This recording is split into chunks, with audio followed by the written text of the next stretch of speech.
يا أيها الذين آمنوا قوا أنفسكم وأهليكم نارا। আল্লাহ তাআলা বলেন, হে ঈমানদারেরা, তোমরা নিজে জাহান্নামের আগুন থেকে বাঁচো এবং তোমার পরিবার পরিজনকে জাহান্নামের আগুন থেকে বাঁচাও। আল্লাহ তাআলা বলতেছে, ও দুনিয়ার মানুষ, তোমরা আগে নিজে জাহান্নামের আগুন থেকে বাঁচো, এরপর তোমার পরিবার পরিজনকে জাহান্নামের আগুন থেকে বাঁচাও। ও আমার মা, আল্লাহ তাআলা বলতেছেন যে সন্তানদেরকে মানুষ বানাও, আগে নিজের জাহান্নাম থেকে বাঁচো, এরপরে সন্তানদেরকে জাহান্নামের আগুন থেকে বাঁচাও। আল্লাহ তাআলা বলতেছে, ও দুনিয়ার মা বোনেরা, আগে নিজে নামাজ পড়ো, এরপর সন্তানদেরকে নামাজি বানাও।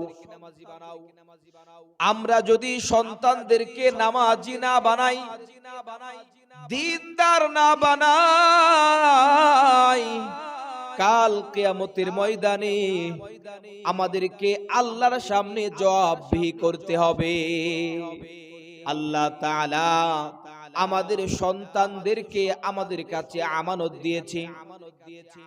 যে সন্তানকে যে বাপ মা কুরআনের শিক্ষায় শিক্ষিত করে নাই, ওই সন্তান বাপ মার নামে কাল কিয়ামতের ময়দানে আল্লাহর কাছে মামলা দায়ের করবে। আল্লাহর কাছে বলবে, আল্লাহ, আমার বাপ মা দুনিয়ার মধ্যে আমাকে কুরআন শিখায় নাই, কুরআন পড়াই নাই।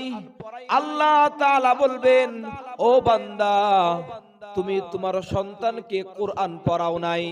আজকে দেখা যায় আমাদের সন্তানেরা আমাদের কথা মানে না, আমাদের সন্তানেরা আমাদের হক আদায় করে না, বাপ মার কথা মতো চলে না, বাপ মার মনে কষ্ট দেয়। তার এক নাম্বার কারণ, আগে বাপ মা সন্তানের হক আদায় করছে না, এখন সন্তান বড় হয়ে বাপ মার হক আদায় করে না। হাদিসের মধ্যে আছে, বাপ মা যদি আগে সন্তানের হক আদায় করে, সন্তান বড় হইয়া বাপ মার হক আদায় করবে। বাপ মা যদি সন্তানের হক আদায় না করে, ওই সন্তান বড় হইয়া বাপ মার হক আদায় করবে না।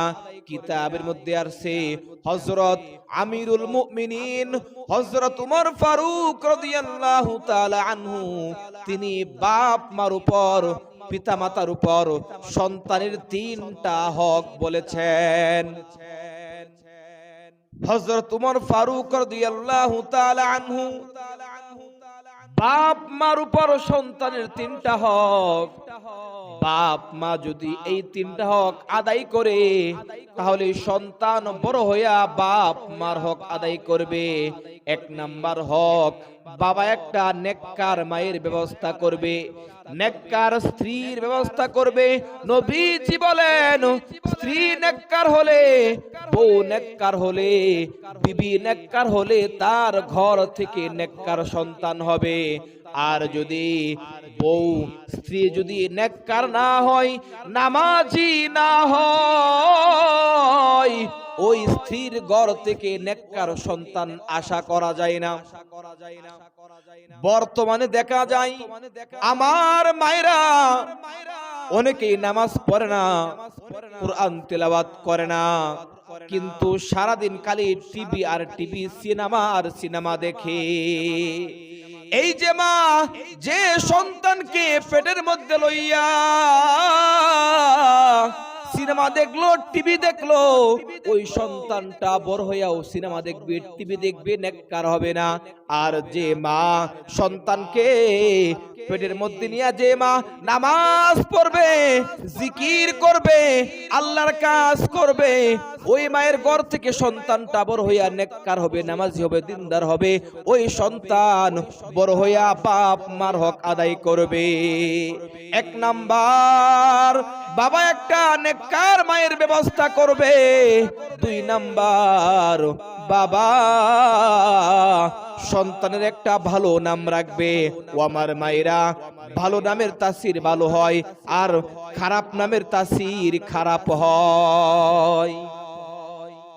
আমরা যদি সন্তানের নাম ভালো রাখি, আমরা যদি সন্তানের ভালো নাম রাখি, তাহলে ওই নামের তাসির, ওই নামের প্রভাব কিন্তু ছেলের মধ্যে পড়বে। আর যদি আমরা ছেলে মেয়েদের নাম খারাপ রাখি, ওই নামের প্রভাব কিন্তু ছেলে মেয়ের মধ্যে পড়বে। কাল কিয়ামতের ময়দানে হাদিসে পাকের মধ্যে আসছে,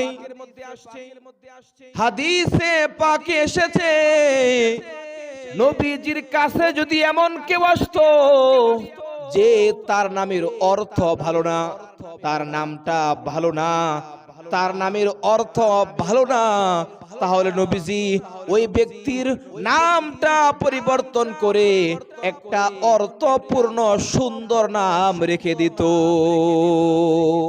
ও আমার বাবাজি, আমাদেরকেও সুন্দর সুন্দর নাম রাখতে হবে, অর্থপূর্ণ নাম রাখতে হবে। হাদিসের মধ্যে আছে সবচাইতে উত্তম নাম হলো আব্দুল্লাহ, আব্দুর রহমান, আব্দুর রহিম, আব্দুল করিম। এই যে আব যুক্ত শব্দগুলি আল্লাহর কাছে সবচাইতে প্রিয় নাম। এরপরে নবীর সঙ্গে মিল রেখে নাম রাখা, সাহাবায়ে কেরামের সঙ্গে নাম মিল রেখে নাম রাখা, কোন বড় বুজুর্গ উলামায়ে কেরামের সঙ্গে মিল রেখে নাম রাখা। এই নামগুলি রাখলে আল্লাহ তাআলা নামের প্রভাব আপনার ছেলের মধ্যে, মেয়ের মধ্যে পড়বে। আর যদি আপনি খারাপ নাম রাখেন, তাহলে ওই খারাপ নামের প্রভাব কিন্তু আপনার ছেলে মেয়েদের মধ্যে পড়বে। কিতাবের মধ্যে আসছে